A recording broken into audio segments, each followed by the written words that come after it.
봉알자리. 진주 대봉산 아래 봉곡촌이라는 마을에서 전해 내려오는 이야기입니다. 봉곡촌은 지금 상봉동의 옛 이름입니다. 이 마을에 봉암이라 불리는 새 모양을 한 바위가 있었습니다. 이곳을 중심으로 진양강씨 문중이 터를 이루었고, 봉암 덕분인지 이 집안에 많은 사람들이 정승판서에 오를 정도로 번성하여 살았습니다. 하지만 이 문중을 시기하던 세력의 모함으로 조정에서는 사람을 보내어 봉암을 깨뜨려 없애버렸습니다. 그리고 대봉산을 비봉산이라, 부근의 봉지도 가마모치라 바꾸어 부르게 했습니다. 그 후 진양강씨 문중에는 인물이 나지 않았고 가문은 점차 쇠퇴해졌습니다.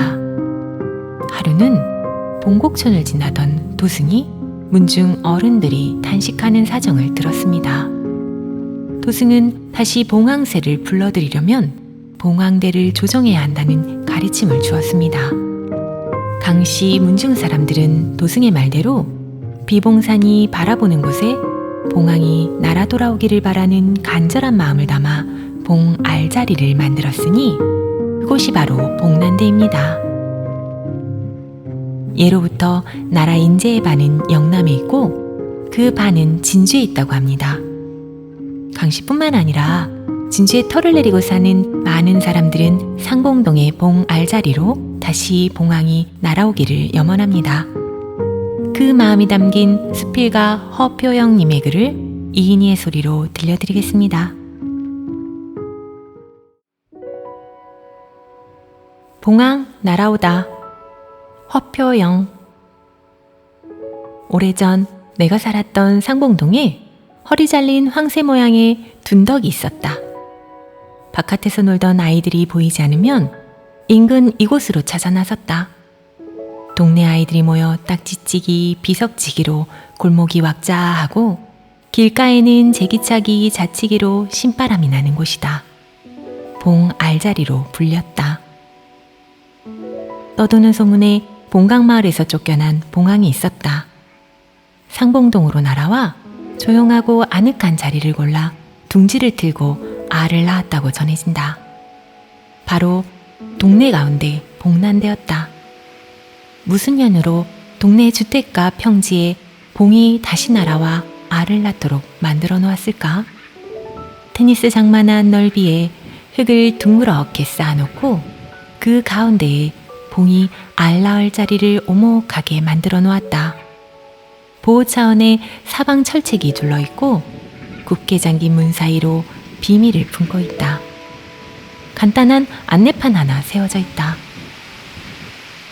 동네 어르신 한 분이 가야시대 고분이라 일러주었다. 일제 때 방공호를 파면서 봉난대가 훼손되고 유업이도 넘어지게 되었다며 혀를 찼다.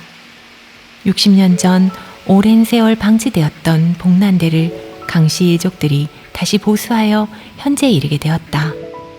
아이들은 그 언저리에서 돌아올 봉을 기다리며 놀고 있다. 알자리에서 마주 보이는 산이 비봉산이다. 진주의 진산이다.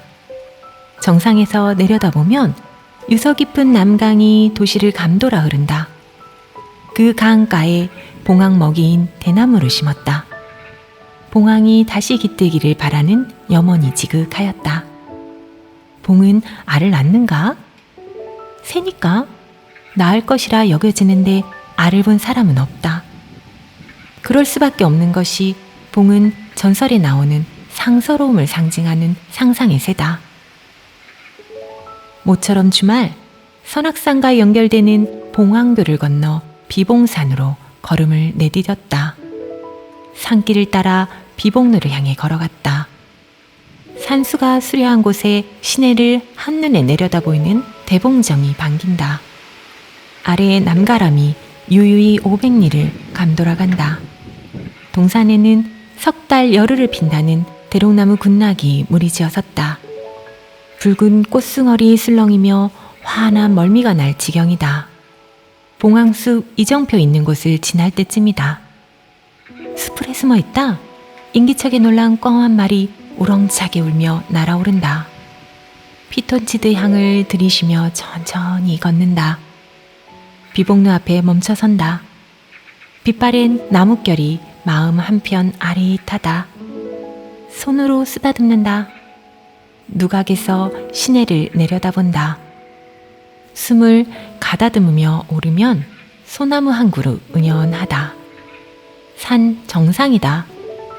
시내를 큰 품으로 안고 있다. 다시 걸어 봉산사 입구까지 왔다. 길이 정원이다. 의병로길에 봉황거리 벽화가 있다.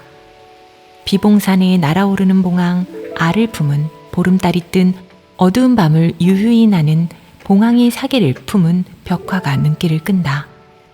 초등아이들이 손수 그린 상상의 타일 벽화도 아기자기하다. 걸음을 멈추고 바라본다. 벽화 하나로 마음이 풍성하다. 거리 마지막쯤 금박봉화 그 아래 눈길을 끄는 빨간 벤치가 아늑하다. 맞은편 서봉지 공원으로 건너간다. 내내 가마못으로 불리던 곳이라 울컥하다. 어르신들의 놀이터이자 시민들의 도심 속 휴식 공간으로 잘 꾸며져 있다. 입간판을 소리내어 읽는다. 가마못은 물속으로 잠기고 봉황이 쉬었다 가는 서봉지가 길이 남았으면 하는 바람이다. 공원 바닥에 봉황이 트리가트로 조성되고 화장실에도 벽화로 꾸며져 있다. 한참을 쉬었다가 시내로 들어간다. 봉곡 광장 앞이다. 로터리 가운데 분수 물줄기가 솟구친다. 그 물줄기 속에 봉황 한 마리가 산다. 오동나무 위에 대나무 열매를 입에 물고 황금 날개 긴 꽁지를 늘어뜨리고 태평성대를 노래하는 듯하다. 오동나무를 대신한 금속 팔각기둥은 미래지향으로 상징하는 진주의 이미지인가? 현대적으로 재해석한 둥지 위에 상스러운 황금봉황이 성스러운 자태를 뽐낸다. 여름 분수의 물줄기가 봉황을 씻겨준다. 봉황의 시선이 향한 곳이 비봉산이다. 봉황을 아련하고 가슴이 부풀었다. 하는 일이 잘 되고 희망이 솟을 것 같은 기운이다. 다른 도시에서는 볼 수 없는 독특한 상징이다. 도시가 지닌 역사적 전설과 연계성 있는 연출이 퍽 이채롭다. 진주에는 대봉루, 봉산사, 봉곡동, 봉내동 등 봉과 관련된 지명이 많다. 비봉은 봉이 날아가는 것이 아니라 봉이 항상 날고 있다는 것으로 해석된다. 날아가 버린 과거형이 아니라 지금도 날고 있는 현재형이다. 그래서 걸출한 인물이 많이 배출된다는 뜻으로 희망을 품고 산다. 시민들은 날아간 봉황이 다시 돌아와서 태평성대를 이루길 염원한다. 어느 문 중에 성세와 상관없는 도시의 발전이고 시민들의 바람이다. 은은한 분위기를 연출하는 분수와 조화를 이루는 어두운 밤 불 밝혀 기다린다. 동네 아이들은 누가 시키지 않아도 봉 알자리 부근에서 놀이를 하고 있다.